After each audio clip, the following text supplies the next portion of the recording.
और आज का दिन बहुत खास है। आज कारगिल विजय दिवस है। 21 साल पहले आज के ही दिन कारगिल के युद्ध में हमारी सेना ने भारत की जीत का झंडा फहराया था। साथियों, कारगिल का युद्ध जिन परिस्थितियों में हुआ था वो भारत कभी नहीं भूल सकता। पाकिस्तान ने बड़े बड़े मंसूबे पालकर भारत की भूमि हथियाने और अपने यहाँ चल रहे आंतरिक कलह से ध्यान भटकाने को लेकर दुस्साहस किया था। भारत तब पाकिस्तान से अच्छे संबंधों के लिए प्रयासरत था, लेकिन कहा जाता है ना, बैरू अकारन सब काहू सौ, जो कर हित अनहित ताहू सौ। यानी दुष्ट का स्वभाव ही होता है हर किसी से बिना वजह दुश्मनी करना। ऐसे स्वभाव के लोग जो हित करता है उसका भी नुकसान ही सोचते हैं। इसलिए भारत की मित्रता के जवाब में पाकिस्तान द्वारा पीठ में छुरा घोंपने की कोशिश हुई थी, लेकिन उसके बाद भारत की वीर सेना ने जो पराक्रम दिखाया, भारत ने अपनी जो ताकत दिखाई, उसे पूरी दुनिया ने देखा। आप कल्पना कर सकते हैं, ऊंचे पहाड़ों पर बैठा हुआ दुश्मन और नीचे से लड़ रही हमारी सेनाएं, हमारे वीर जवान।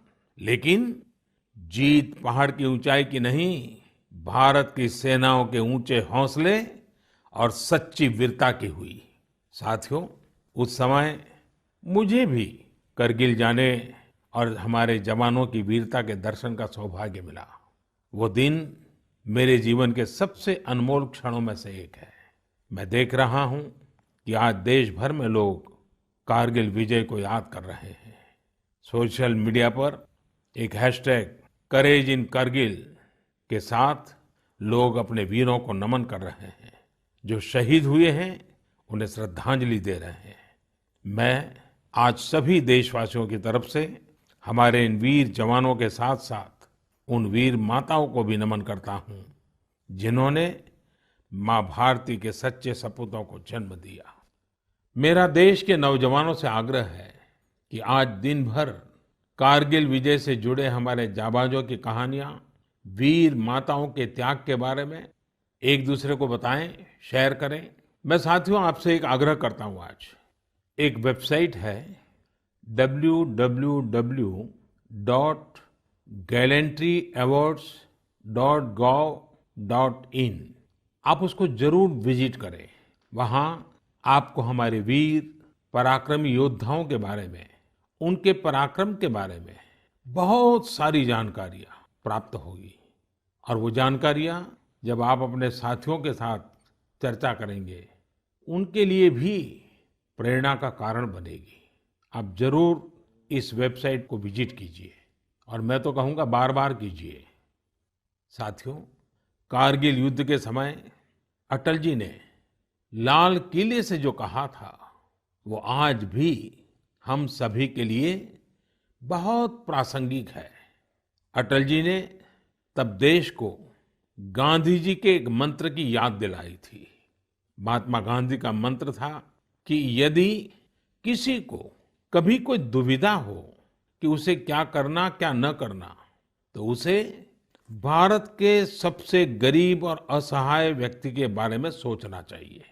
उसे ये सोचना चाहिए कि जो वो करने जा रहा है उससे उस व्यक्ति की भलाई होगी या नहीं होगी। गांधी जी के इस विचार से आगे बढ़कर अटल जी ने कहा था कि करगिल युद्ध ने हमें एक दूसरा मंत्र दिया है। ये मंत्र था, कोई महत्वपूर्ण निर्णय लेने से पहले हम ये सोचें कि क्या हमारा ये कदम उस सैनिक के सम्मान के अनुरूप है जिसने उन दुर्गम पहाड़ियों में अपने प्राणों की आहुति दी थी। आइए अटल जी की आवाज में ही उनकी इस भावना को हम सुने, समझे और समय की मांग है कि उसे स्वीकार करें। हम सभी को याद है कि गांधी जी ने हमें एक मंत्र दिया था।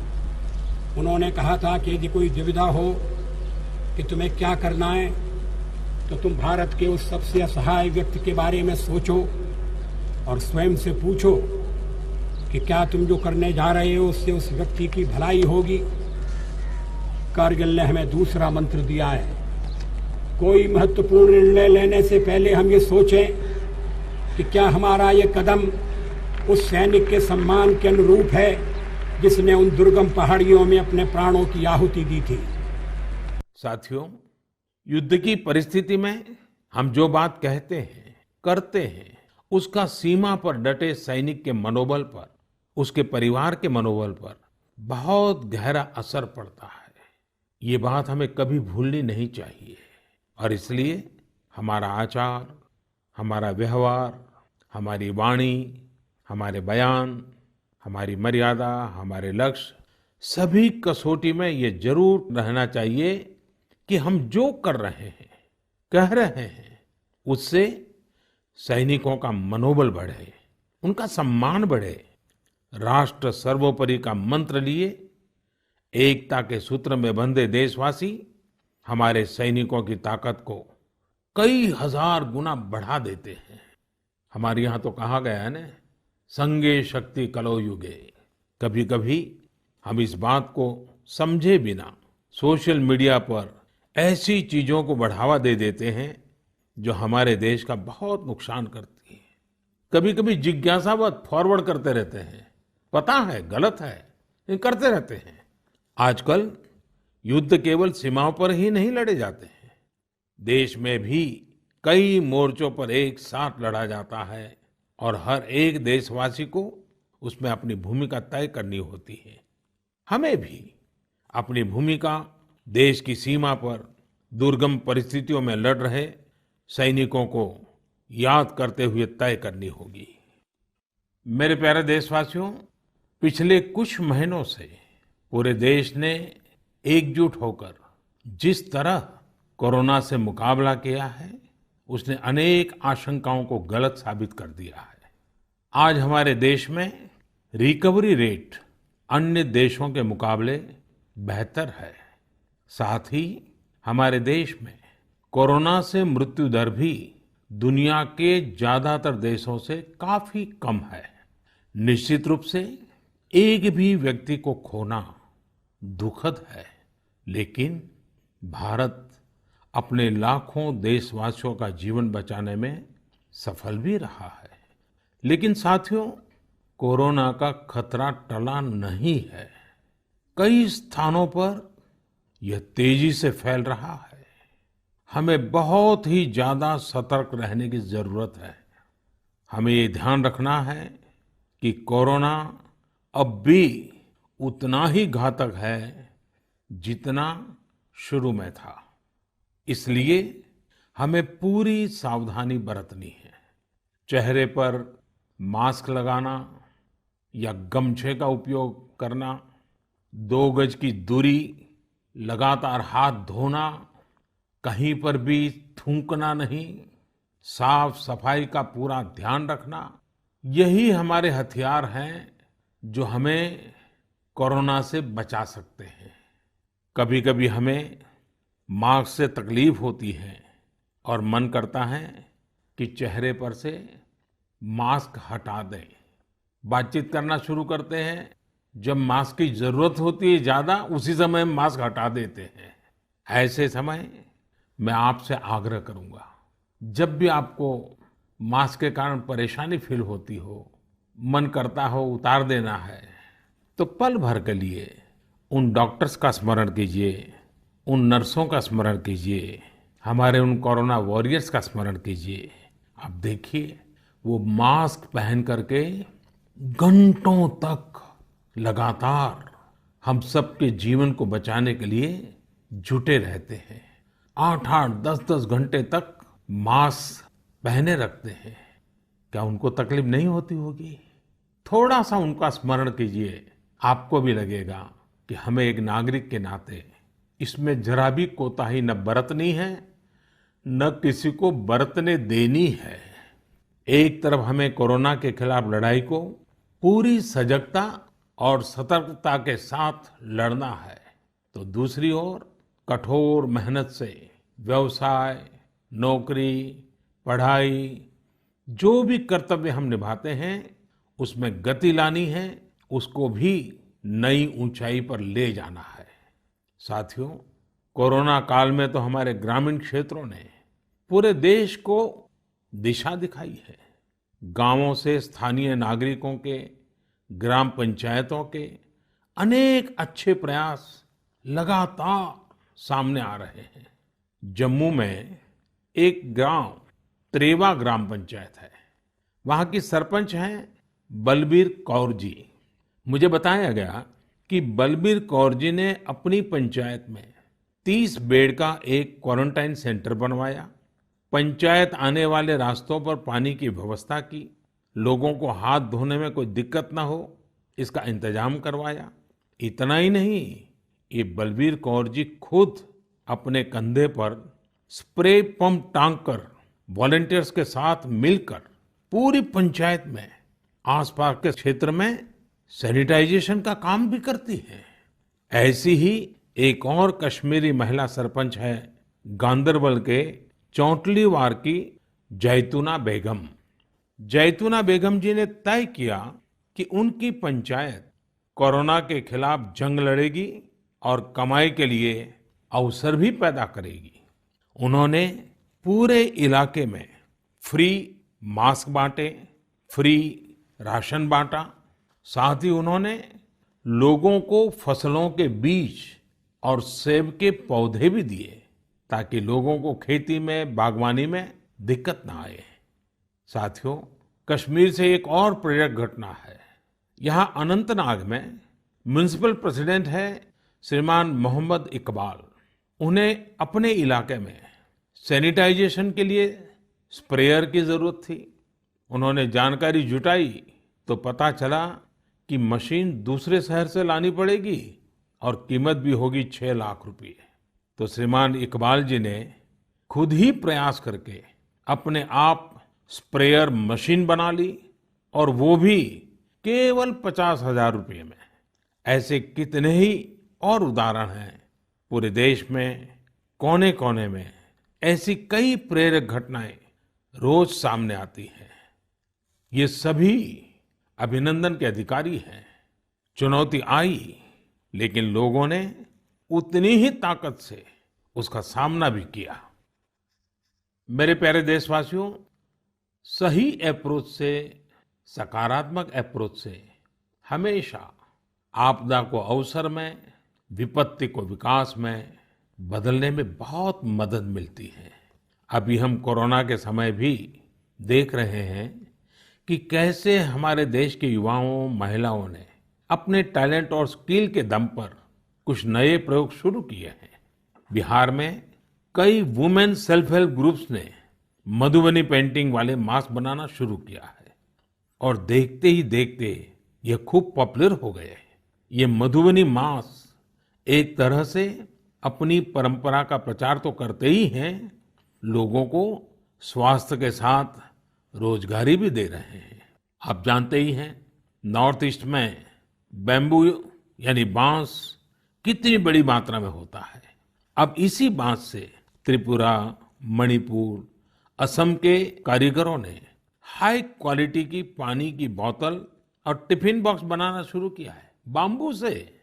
आप अगर इनकी क्वालिटी देखेंगे तो भरोसा नहीं होगा कि बांस की बोतलें भी इतनी शानदार हो सकती हैं, और फिर ये बोतलें इको फ्रेंडली भी हैं। इन्हें जब बनाते हैं तो बांस को पहले नीम और दूसरे औषधीय पौधों के साथ उबाला जाता है। इससे इनमें औषधीय गुण भी आते हैं। छोटे छोटे स्थानीय प्रोडक्ट से कैसे बड़ी सफलता मिलती है, इसका एक उदाहरण झारखंड से भी मिलता है। झारखंड के बिशुनपुर में इन दिनों 30 से ज्यादा समूह मिलकर के लेमन ग्रास की खेती कर रहे हैं। लेमन ग्रास 4 महीनों में तैयार हो जाती है और उसका तेल बाजार में अच्छे दामों में बिकता है। इसकी आजकल काफी मांग भी है।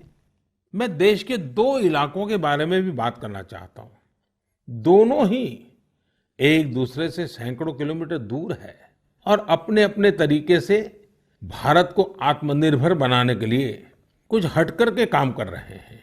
एक है लद्दाख और दूसरा है कच्छ। लेह और लद्दाख का नाम सामने आते ही खूबसूरत वादियां और ऊंचे ऊंचे पहाड़ों के दृश्य हमारे सामने आ जाते हैं। ताजी हवा के झोंके महसूस होने लगते हैं। वहीं कच्छ का जिक्र होते ही रेगिस्तान, दूर दूर तक रेगिस्तान, कहीं पेड़ पौधा भी नजर ना आए, ये सब हमारे सामने आ जाता है। लद्दाख में एक विशिष्ट फल होता है जिसका नाम चूली या एप्रिकॉट यानी खुबानी है। ये फसल इस क्षेत्र की इकोनॉमी को बदलने की क्षमता रखती है। परंतु अफसोस की बात यह है कि सप्लाई चेन, मौसम की मार जैसी अनेक चुनौतियों से ये जूझता रहता है। इसकी कम से कम बर्बादी हो, इसके लिए आजकल एक नए इनोवेशन का इस्तेमाल शुरू हुआ है। एक ड्यूअल सिस्टम है जिसका नाम है solar apricot dryer and space heater. ये खुबानी और दूसरे अन्य फलों एवं सब्जियों को जरूरत के अनुसार सुखा सकता है, और वो भी हाइजीनिक तरीके से। पहले जब खुबानी को खेतों के पास सुखाते थे तो इससे बर्बादी तो होती ही थी, साथ ही धूल और बारिश के पानी की वजह से फलों की क्वालिटी भी प्रभावित होती थी। दूसरी ओर आजकल कच्छ में किसान ड्रैगन फ्रूट्स की खेती के लिए सराहनीय प्रयास कर रहे हैं।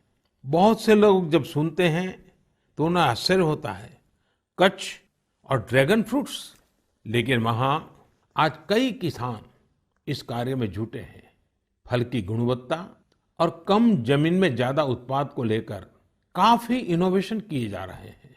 मुझे बताया गया है कि ड्रैगन फ्रूट्स की लोकप्रियता लगातार बढ़ रही है, विशेषकर नाश्ते में इस्तेमाल काफी बढ़ा है। कच्छ के किसानों का संकल्प है कि देश को ड्रैगन फ्रूट्स का आयात न करना पड़े।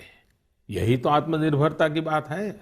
साथियों, जब हम कुछ नया करने का सोचते हैं, इनोवेटिव सोचते हैं, तो ऐसे काम भी संभव हो जाते हैं जिनकी आम तौर पर कोई कल्पना नहीं करता। जैसे कि बिहार के कुछ युवाओं को ही लीजिए। पहले सामान्य नौकरी करते थे। एक दिन उन्होंने तय किया कि वो मोती यानी पल्स की खेती करेंगे। उनके क्षेत्र में लोगों को इस बारे में बहुत पता नहीं था, लेकिन इन लोगों ने पहले सारी जानकारी जुटाई, जयपुर और भुवनेश्वर जाकर ट्रेनिंग ली और अपने गांव में ही मोती की खेती शुरू कर दी। आज ये स्वयं तो इससे काफी कमाई कर ही रहे हैं। उन्होंने मुजफ्फरपुर, बेगूसराय और पटना में अन्य राज्यों से लौटे प्रवासी मजदूरों को इसकी ट्रेनिंग देनी भी शुरू कर दी है। कितने ही लोगों के लिए इससे आत्मनिर्भरता के रास्ते खुल गए हैं। साथियों, अभी कुछ दिन बाद रक्षाबंधन का पावन पर्व आ रहा है। मैं इन दिनों देख रहा हूं कि कई लोग और संस्थाएं इस बार रक्षाबंधन को अलग तरीके से मनाने का अभियान चला रहे हैं। कई लोग इसे वोकल फॉर लोकल से भी जोड़ रहे हैं, और बात भी सही है। हमारे पर्व हमारे समाज के, हमारे घर के पास ही किसी व्यक्ति का व्यापार बढ़े, उसका भी पर्व खुशहाल हो, तब पर्व का आनंद कुछ और ही हो जाता है। सभी देशवासियों को रक्षाबंधन की बहुत बहुत शुभकामनाएं। साथियों, 7 अगस्त को नेशनल हैंडलूम डे है। भारत का हैंडलूम, हमारा हैंडीक्राफ्ट अपने आप में सैकड़ों वर्षों का गौरवमय इतिहास समेटे हुए है। हम सभी का प्रयास होना चाहिए कि न सिर्फ भारतीय हैंडलूम और हैंडीक्राफ्ट का ज्यादा से ज्यादा उपयोग करें, बल्कि इसके बारे में हमें ज्यादा से ज्यादा लोगों को बताना भी चाहिए। भारत का हैंडलूम और हैंडीक्राफ्ट कितना रिच है, इसमें कितनी विविधता है, ये दुनिया जितना ज्यादा जानेगी उतना ही हमारे लोकल कारीगरों और बुनकरों को लाभ होगा। साथियों, विशेषकर मेरे युवा साथियों, हमारा देश बदल रहा है। कैसे बदल रहा है, कितनी तेजी से बदल रहा है, कैसे कैसे क्षेत्रों में बदल रहा है। एक सकारात्मक सोच के साथ अगर निगाह डालें तो हम खुद अचंभित रह जाएंगे। एक समय था जब खेलकूद से लेकर के अन्य सेक्टर्स में अधिकतर लोग या तो बड़े बड़े शहरों से होते थे या बड़े बड़े परिवार से या फिर नामी गिरामी स्कूल या कॉलेज से होते थे। अब देश बदल रहा है। गांवों से, छोटे शहरों से, सामान्य परिवार से हमारे युवा आगे आ रहे हैं, सफलता के नए शिखर चूम रहे हैं। ये लोग संकटों के बीच भी नए नए सपने संजोते हुए आगे बढ़ रहे हैं। कुछ ऐसा ही हमें अभी हाल ही में जो बोर्ड एग्जाम्स के रिजल्ट आए उसमें भी दिखता है। आज मन की बात में हम कुछ ऐसे ही प्रतिभाशाली बेटे बेटियों से बात करते हैं। ऐसी ही एक प्रतिभाशाली बेटी है कृतिका नांदल। कृतिका जी हरियाणा में पानीपत से हैं। हेलो कृतिका जी, नमस्ते। नमस्ते सर। इतने अच्छे परिणाम के लिए आपको बहुत बहुत बधाई। धन्यवाद सर। और आपको तो इन दिनों टेलीफोन लेते लेते भी आप थक गई होगी, इतने सारे लोगों के फोन आते होंगे। जी सर। और जो लोग बधाई देते हैं वो भी गर्व महसूस करते होंगे कि वो आपको जानते हैं। आपको कैसा लग रहा है? सर बहुत अच्छा लग रहा है। पेरेंट्स को प्राउड फील करा के खुद को भी इतना प्राउड फील हो रहा है। अच्छा, ये बताइए कि आपकी सबसे बड़ी प्रेरणा कौन है? सर मेरी मम्मी है सबसे बड़ी प्रेरणा तो मेरी। वाह। अच्छा, आप मम्मी से क्या सीख रही है? सर उन्होंने अपनी जिंदगी में इतनी मुश्किलें देखी फिर भी वो इतनी बोल्ड और इतनी स्ट्रोंग है। सर उन्हें देख देख के इतनी प्रेरणा मिलती है कि मैं भी उन्हीं की तरह बनूं। माँ कितनी पढ़ी लिखी हैं? सर बीए की है उन्होंने। बीए किया हुआ है? जी सर। अच्छा, तो माँ आपको सिखाती भी होगी? जी सर सिखाती हैं, दुनियादारी के बारे में हर बात बताती है। वह डांटती भी होगी? जी सर डांटती भी है। अच्छा बेटा, आप आगे क्या करना चाहती हैं? सर हम डॉक्टर बनना चाहते हैं। अरे वाह। एमबीबीएस। देखिए, डॉक्टर बनना आसान काम नहीं है। जी सर। डिग्री तो प्राप्त कर लेगी क्योंकि आप बड़ी तेजस्वी हो बेटा, लेकिन डॉक्टर का जीवन जो है वो समाज के लिए बहुत समर्पित होता है। जी सर। उसको कभी रात को चैन से सो भी नहीं सकता है, कभी भी पेशेंट का फोन आ जाता है, अस्पताल से फोन आ जाता है, उसको दौड़ना पड़ता है। एक प्रकार से 24/7 365 डेज डॉक्टर की जिंदगी लोगों की सेवा में लगी रहती है। Yes sir. और खतरा भी रहता है क्योंकि कभी पता नहीं आजकल के जिस प्रकार की बीमारियां हैं, तो डॉक्टर के सामने भी बहुत बड़ा संकट रहता है। जी सर। अच्छा कृतिका, हरियाणा तो खेलकूद में पूरे हिंदुस्तान के लिए हमेशा ही प्रेरणा देने वाला, प्रोत्साहन देने वाला राज्य रहा है। हाँ जी सर। तो आप भी तो कुछ खेलकूद में भाग लेती हैं क्या? कुछ खेलकूद पसंद है क्या आपको? सर बास्केटबॉल खेलते थे स्कूल में थे जब। अच्छा, आपकी ऊंचाई कितनी है? ज्यादा है ऊंचाई? नहीं सर 5'2" की है। अच्छा, तो फिर तुम्हारे खेल में पसंद करते हैं? सर वो तो बस पैशन है, खेल लेते हैं। अच्छा अच्छा। चलिए कृतिका जी, आपके माताजी को मेरी तरफ से प्रणाम कहिए। उन्होंने आपको इस प्रकार के योग्य बनाया, आपके जीवन को बनाया। आपकी माताजी को प्रणाम और आपको बहुत बहुत बधाई, बहुत बहुत शुभकामनाएं। धन्यवाद सर। आइए अब हम चलते हैं केरला, एर्नाकुलम। केरला के नौजवान से बात करेंगे। हेलो। हेलो सर, नमस्कार। So Vinayak, congratulations. Thank you sir. शाबाश विनायक, शाबाश। थैंक तो यू हाउ इज द जोश? Hi sir. Do you play any sport? Badminton. Badminton? Yes. In a school or you had any chance to take a training? No, in school we have already get some training Mm-hmm. From our teachers, Ah, so thus and we get opportunity to participate outside wow. from the school itself. How many states you have visited? I have visited only Kerala and Tamil Nadu. Only Kerala and Tamil Nadu. Yes. So would you like to visit Delhi? Yes sir, now I am applying Delhi University for my Uh-huh. higher studies. Wow, so you are coming to Delhi. Yes sir. Hmm. Tell me, do you have any message for fellow students who will give board exams in future? Hard work and proper time utilization. So a perfect time management. Yes sir. So Vinayak, I would like to know your hobbies.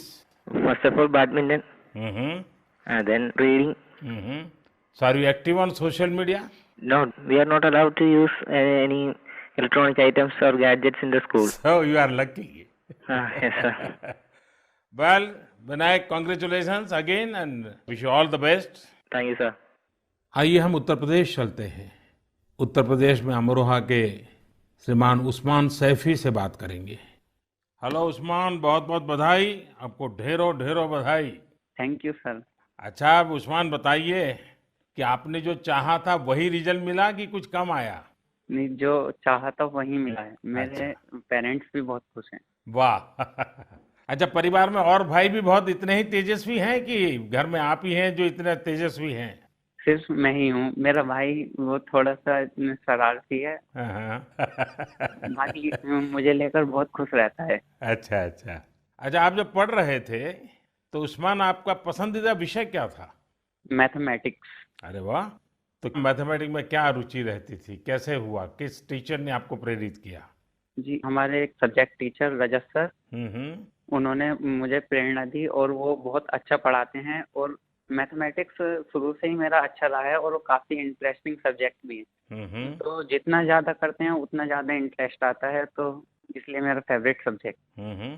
आपको मालूम है एक online वैदिक mathematics के classes चलते हैं? Yes sir. हाँ, कभी ट्राई किया है इसका? नहीं सर, अभी नहीं किया। आप देखिए, बहुत सारे आपके दोस्तों को लगेगा जैसे आप जादूगर है, क्योंकि कंप्यूटर की स्पीड से आप गिनती कर सकते हैं। वैदिक मैथमेटिक्स की बहुत सरल टेक्निक्स हैं और आजकल वो ऑनलाइन पर भी अवेलेबल होते हैं। जी सर। क्योंकि आपकी मैथमेटिक्स में इंटरेस्ट है तो बहुत सी नई नई चीजें भी आप दे सकते हैं। जी सर। अच्छा उस्मान, आप खाली समय में क्या करते हैं? खाली समय में सर कुछ ना कुछ लिखता रहता हूँ मैं। मुझे लिखने में बहुत इंटरेस्ट आता है। अरे वाह, मतलब आप मैथमेटिक्स में रुचि लेते हैं, लिटरेचर में भी रुचि लेते हैं? Yes sir. क्या लिखते हैं, कविताएं लिखते हैं, शायरियां लिखते हैं? कुछ भी करंट अफेयर से रिलेटेड कोई भी टॉपिक हो उस पर लिखता रहता हूँ। हाँ। नई नई जानकारियाँ मिलती रहती हैं, जैसे जीएसटी चला था और हमारा नोटबंदी, सब चीज। अरे वाह, कॉलेज की पढ़ाई करने के लिए आगे का क्या प्लान बना रहे हैं? सर मेरा जी मेंस का फर्स्ट अटेम्प्ट क्लियर हो चुका है और अब मैं सितंबर के लिए सेकंड अटेम्प्ट में अब बैठूंगा। मेरा मेन एम है कि मैं पहले आईआईटी से बैचलर डिग्री लूं और उसके बाद सिविल सर्विसेज में जाऊं और एक आईएएस बनूं। अरे वाह। अच्छा, आप टेक्नोलॉजी में भी रुचि लेते हैं? यस सर, इसलिए मैंने आईटी ऑप्ट किया है।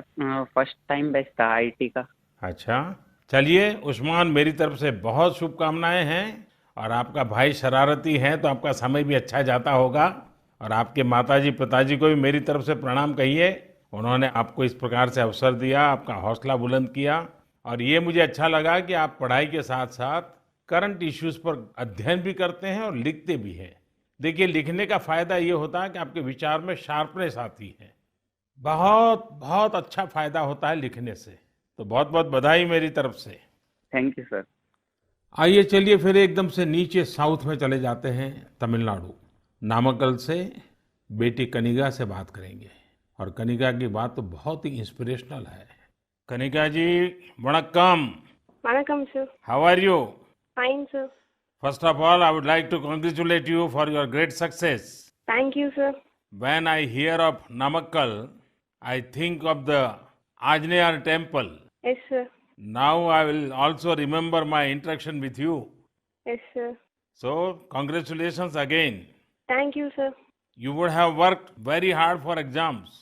How was your experience while preparing? I was working hard from the start, so I didn't expect this result, but I have written well, so I will get a good result. What were your expectation? 485 or 486, like that I thought, sir. And now? 490. So, what is the reaction of your family members and your teachers?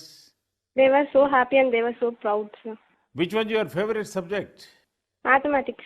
Oh, and what are your future plans? I am going to become a doctor, if possible, in AFMC, sir. Mm-hmm. And your family members are also in a medical profession or somewhere else? Oh, sir, my father is a driver, but my sister is studying MBBS, sir. Arre wow. So first of all, I will do the pranam to your father, who is taking lot of care of your sister and yourself. It's a great service he is doing. Yes, sir. And it's an inspiration for all. Yes, sir. So my congratulations to you, your sister and your father and your family. Thank you, sir. साथियों, ऐसे और भी कितने युवा दोस्त हैं, कठिन परिस्थितियों में भी जिनके हौसले की, जिनकी सफलता की कहानियां हमें प्रेरित करती हैं। मेरा मन था कि ज्यादा से ज्यादा युवा साथियों से बात करने का मौका मिले, लेकिन समय की भी कुछ मर्यादाएं रहती हैं। मैं सभी युवा साथियों को यह आग्रह करूंगा कि वो अपनी कहानी, अपनी जुबानी जो देश को प्रेरित कर सके, वो हम सबके साथ जरूर साझा करें। मेरे प्यारे देशवासियों, 7 समंदर पार भारत से हजारों मील दूर एक छोटा सा देश है जिसका नाम है सूरीनाम। भारत के सूरीनाम के साथ बहुत ही करीबी संबंध है। 100 साल से भी ज्यादा समय पहले भारत से लोग वहां गए और उसे ही अपना घर बना लिया। आज चौथी, 5वीं पीढ़ी वहां पर है। आज सूरीनाम में 1/4 से अधिक लोग भारतीय मूल के हैं। क्या आप जानते हैं, वहां की आम भाषाओं में से एक सरनामी भी भोजपुरी की ही एक बोली है। इन सांस्कृतिक संबंधों को लेकर हम भारतीय काफी गर्व महसूस करते हैं। हाल ही में श्री चंद्रिका प्रसाद संतोखी सूरीनाम के नए राष्ट्रपति बने हैं। वे भारत के मित्र हैं और उन्होंने साल 2018 में आयोजित person of Indian origin PIO parliamentary conference में भी हिस्सा लिया था। श्री चंद्रिका प्रसाद संतोखी जी ने शपथ की शुरुआत वेद मंत्रों के साथ की। वे संस्कृत में बोले, उन्होंने वेदों का उल्लेख किया और ओम शांति शांति शांति के साथ अपनी शपथ पूर्ण करी। अपने हाथ में वेद लेकर वे बोले, मैं चंद्रिका प्रसाद संतोखी। और आगे उन्होंने शपथ में क्या कहा, उन्होंने वेद का ही एक मंत्र का उच्चारण किया। उन्होंने कहा, ओम अग्ने व्रतपते व्रतम चरिष्यामि तच्छकेयम तन्मे रद्यताम इदमहम नुतात सत्यमुपैमि। यानी, हे अग्नि, संकल्प के देवता, मैं एक प्रतिज्ञा कर रहा हूं, मुझे इसके लिए शक्ति और सामर्थ्य प्रदान करें। मुझे असत्य से दूर रहने और सत्य की ओर जाने का आशीर्वाद प्रदान करें। सच में यह हम सभी के लिए गौरवान्वित होने वाली बात है।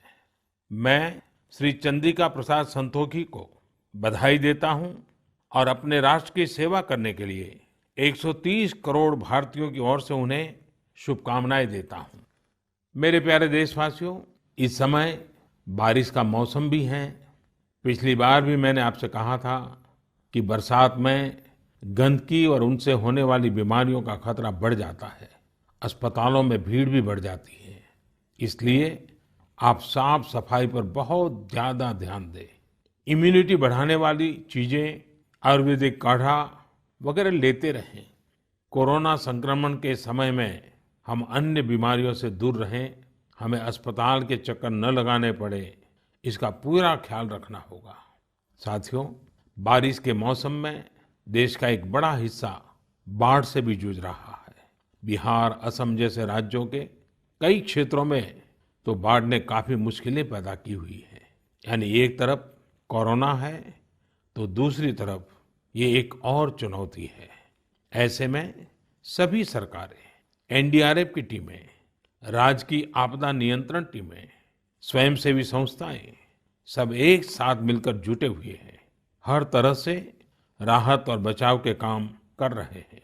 इस आपदा से प्रभावित सभी लोगों के साथ पूरा देश खड़ा है। साथियों, अगली बार जब हम मन की बात में मिलेंगे, उसके पहले ही 15 अगस्त भी आने वाला है। इस बार 15 अगस्त भी अलग परिस्थितियों में होगा। कोरोना महामारी की इस आपदा के बीच होगा।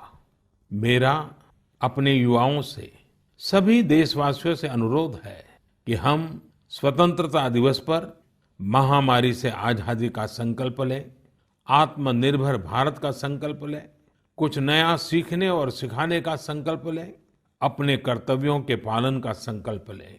हमारा देश आज जिस ऊंचाई पर है, वो कई ऐसी महान विभूतियों की तपस्या की वजह से हैं जिन्होंने राष्ट्र निर्माण के लिए अपना जीवन समर्पित कर दिया। उन्हीं महान विभूतियों में से एक है लोकमान्य तिलक। 1 अगस्त 2020 को लोकमान्य तिलक जी की 100वीं पुण्यतिथि है।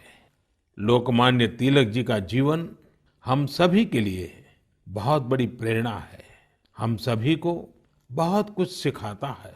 अगली बार जब हम मिलेंगे तो फिर ढेर सारी बातें करेंगे, मिलकर कुछ नया सीखेंगे और सबके साथ साझा करेंगे।